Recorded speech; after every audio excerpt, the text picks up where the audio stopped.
hello' everyone সকলোকে আৰু এটা নতুন ভিডিঅ'লৈ মই তোমালোকৰ সুজিত দাদাই স্বাগতম জনালোঁ আমাৰ এই মেথছ এণ্ড ফিজিক্স সাব চেনেলটোত আজি এই ভিডিঅ'টোত মই আলোচনা কৰিবলৈ গৈ আছোঁ JEE মেইনছ বা NEET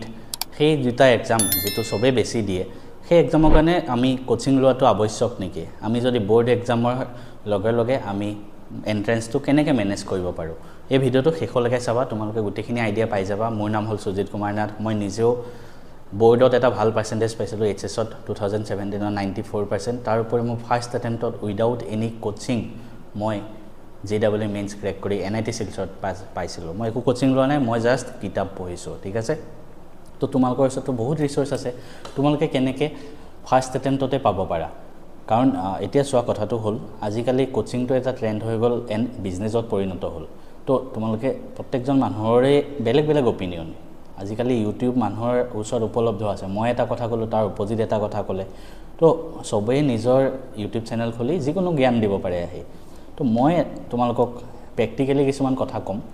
যিখিনি তোমালোকে এপ্লাই কৰি বোৰ্ড এক্সামত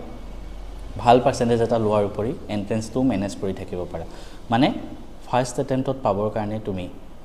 বোৰ্ডতো পঢ়িব পাৰা আৰু এন্ট্ৰেন্সটো কেনেকৈ দুইটা একেলগে মেনেজ কৰিম এই ভিডিঅ'টোত আমি এইখিনি ডিসকাস কৰোঁ আহা এই ভিডিঅ'টো 11 আৰু 12 দুইটা শ্ৰেণীৰ ষ্টুডেণ্টে চাব পাৰিবা পোনপ্ৰথমে ক্লাছ 12ৰ পৰা আৰম্ভ কৰিছোঁ ক্লাছ 12ত ধৰা ক্লাছ 11ৰ পৰা আৰম্ভ কৰিছোঁ ওকে বিগিনিঙৰ পৰা আৰম্ভ কৰিছোঁ কেনেকৈ তুমি মেনেজ কৰিবা বোৰ্ড প্লাছ এন্ট্ৰেন্স তুমি লাগিলে NEET এস্পিৰেণ্ট JEE নো মেটাৰ ভিডিঅ'টো চাবা ফাৰ্স্ট অফ অল 11ত বোৰ্ডৰ প্ৰেছাৰটো অলপ কম থাকে তো 11ত আমি কি কৰিম ক্লাছ 11ত এনেকুৱা এটা বস্তু য'ত তুমি অসমীয়া ইংলিছ ইমান বেছি গুৰুত্ব নিদিবা আসামিজ ইংলিছ বা অল্টাৰনেটিভ ইংলিছ যি আছে লিটাৰেচাৰ সাবজেক্ট এটা গুৰুত্ব নিদিবাই ঠিক আছে একেটা পৰীক্ষাৰ যেতিয়া বোৰ্ড এক্সাম আহিব তেতিয়া এসপ্তাহ আগত পঢ়িলেও হৈ যাব আৰু ক্লাছত তোমালোকৰ ইউনিট টেষ্ট কিবা টেষ্ট হৈ থাকে হাফ ইয়াৰলি পৰীক্ষাৰ আগৰ দিনা পঢ়ি ল'বা হৈ ল'ব মেটাৰ নকৰে মাৰ্কছ কিমান পাইছা আল্টিমেটলি 11ৰ মাৰ্কছ তোমাক কোনেও নুসুধে তুমি NITত যেতিয়া সিট পাবা মেডিকেলত যেতিয়া সিট পাবা সবেই তোমাক সুধিব আহি তো ফাৰ্স্ট অফ অল তোমালোকে এটা কথা মাইণ্ডত ৰাখি লোৱা এই যিখিনি সময় তোমালোকে পঢ়িবা যিখিনি সময় ডেডিকেট কৰিবা 100% ডেডিকেট কৰা বহুতে সুধিবা মোটিভেশন কি মোটিভেশন এইটোৱে যেদিনা তুমি ফাৰ্স্ট অটেম্পটত NIT শিলচৰত সিট পাবা তোমাৰ কলেজৰ প্ৰসপেক্টাছ থাকে আজিকালি জুনিয়ৰ কলেজত তাত তোমাৰ নাম আহিব ঠিক আছে ফাৰ্স্ট অটেম্পটত সিট পালে আজি তুমি সোশ্যাল মিডিয়া ইউজ কৰি আছা টাইম ওয়েষ্ট কৰি আছা তুমি এনেকুৱাকৈ ভাবা আমি 2 বছৰ সোশ্যাল মিডিয়া আনইনষ্টল কৰি থৈ দিওঁ আমি যেতিয়া NITত যাম তাত ধুনীয়াকৈ কেম্পাছত মজাকৈ আমি ফটো পোষ্ট কৰিম NITত বহুত ফেষ্টিভেল হয় মেডিকেলতো হয় তো তুমি তাত ধুনীয়াকৈ সেলিব্ৰিটিৰ লগত ফটো পোষ্ট কৰিবা ইনষ্টাগ্ৰামত আহি সেইটো ভাবা তো সেইটো কাৰণে আমি কষ্ট কৰিব লাগিব এটা কি কৰিম চোৱা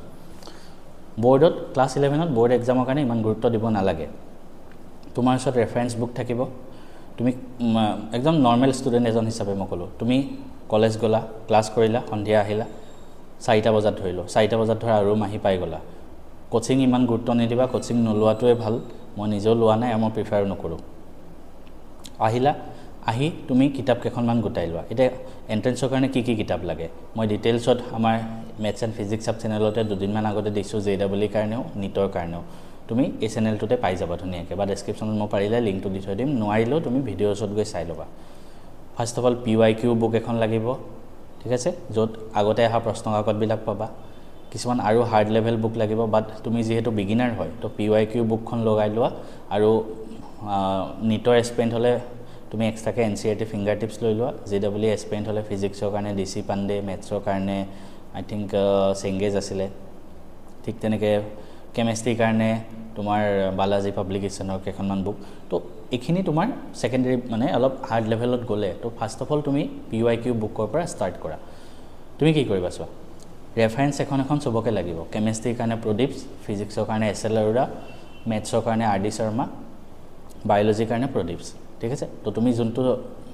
PCM লোৱা বা PCB যোনটো ফালে যাব বিচাৰা সেইটো হিচাপত ৰেফাৰেন্স লৈ লোৱা ক্লাছত বুজালে আহিলা ঘৰত তো সন্ধিয়া সময়খিনি এনেকৈ ভাগ কৰা 11ত সন্ধিয়া আহি ধৰা তুমি 6টা বজাৰ পৰা পঢ়িবা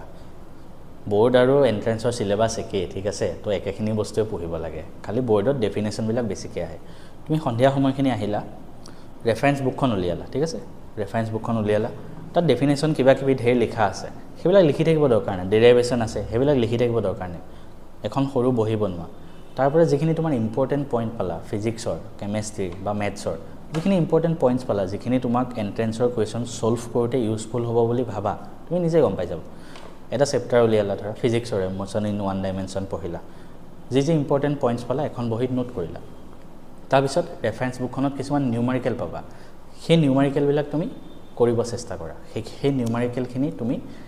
কৰিব চেষ্টা কৰা তাত তুমি ধুনীয়াকৈ কৰিলা ঠিক আছে ফিজিক্সৰ এনচিইআৰটিৰ পৰা নপঢ়িবা ৰেফাৰেঞ্চৰ পৰা পঢ়িবা সদায় ফিজিক্সৰ এনচিইআৰটিত বুজিব টান হয় তো তেনেকৈ তুমি পইণ্টছখিনি লিখিলা আৰু ৰেফাৰেঞ্চৰ কিছুমান নিউমাৰিকেল ছল্ভ কৰিলা হৈ গ'ল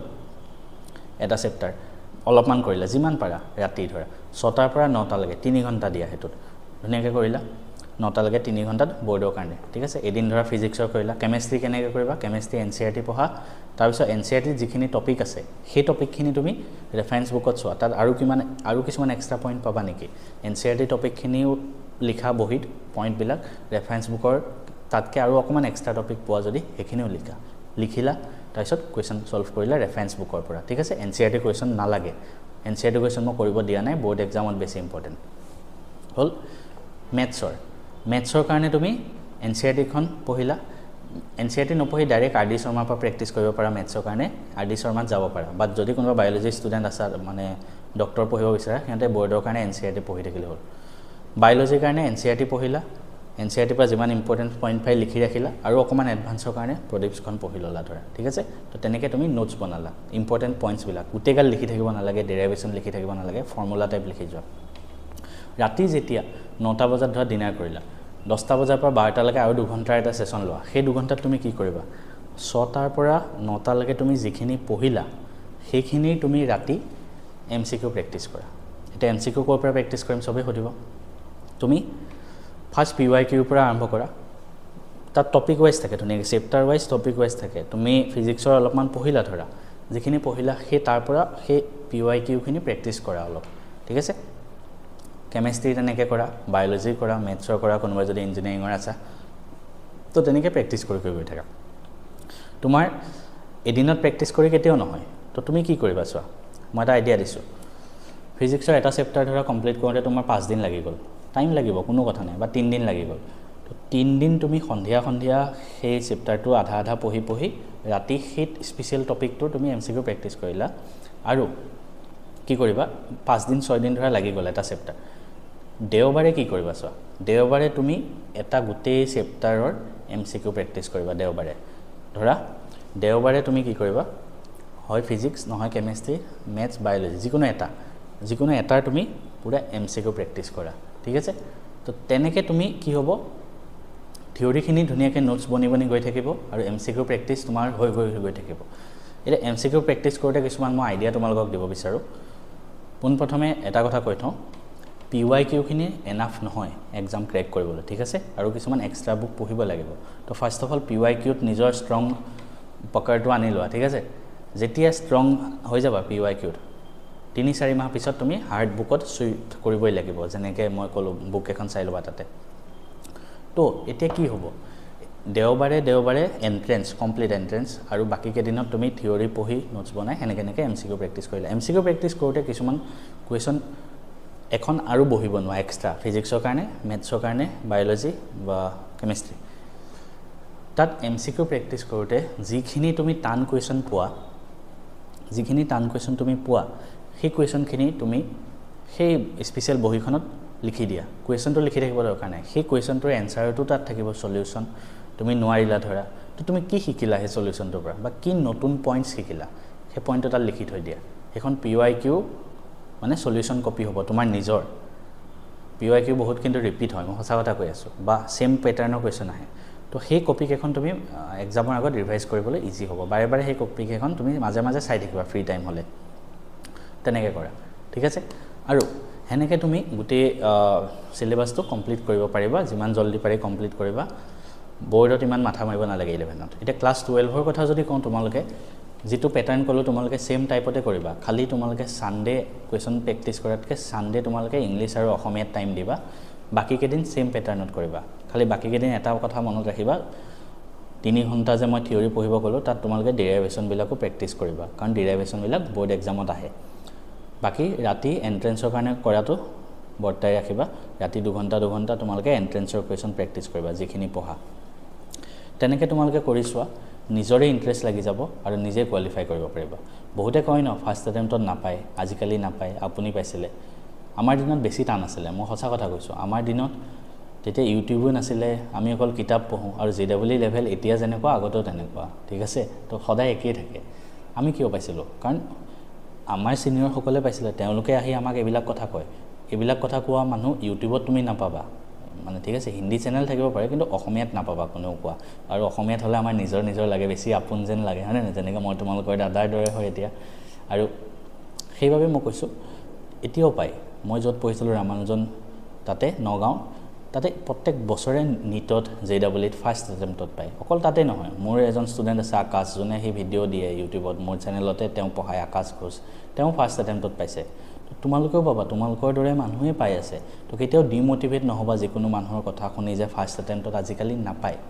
কষ্ট কৰা তোমালোকেও পাবা এনি গাইডেন্স মোক কমেণ্ট কৰিবা মই সেইটোৰ ওপৰতো ভিডিঅ' বনাবলৈ সাজু আছোঁ